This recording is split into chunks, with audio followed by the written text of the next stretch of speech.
ناګانې درته ذکر شولې، د تعوذ فواید درته ذکر شول، دارنګه د تعوذ د پاره الفاظ 3 قسمه دا درته ذکر شول.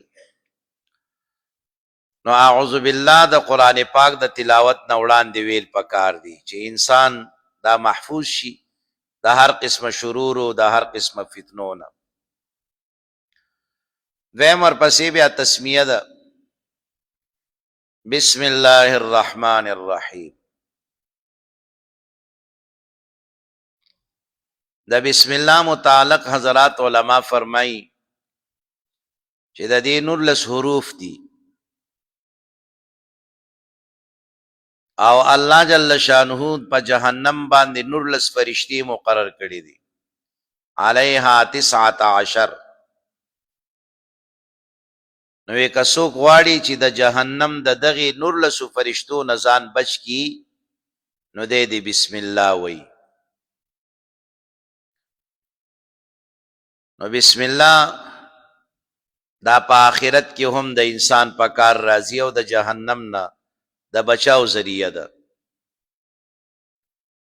په دنیا کې دا د خیر او د برکت ذریعہ ده. رسول الله علیه الصلاۃ والسلام فرمایي چې کم یو کار هغه بغیر د بسم الله نه شروع شي دا کار به بے برکت وي.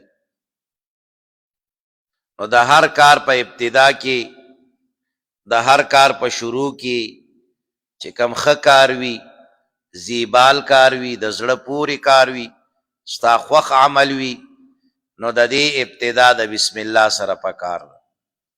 د دې دپاره چې ستا د عمل بې برکت نشي، د سپیرتوب نه، د نحوست نه، د دې نه ستا د عمل محفوظ شي او ستا د عمل د دې نه بچ شي.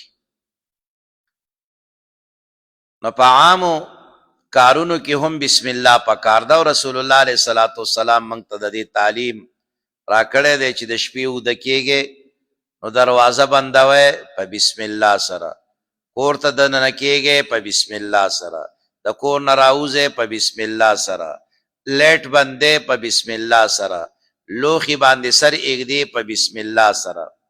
نو که څه رالې که څه ایږدې چاته نه څه الې چاته څه ورکې نو بس بسم الله بسم الله بسم الله دا عادت جوړ کړئ. په هر حال کې بسم الله چې کوم زیبال کار دی په دې کې به خیر هی خیر وي. او بیا د قرآن پاک د تلاوت په شروع کې بسم الله ویل دام د قرآن پاک د آدابونه ده، ځکه د قرآن پاک تلاوت دا هم زیبال عمل دی او ښکلی کار دی. الله جل شانه د قرب او د الله د نزدېکت ذریعه ده.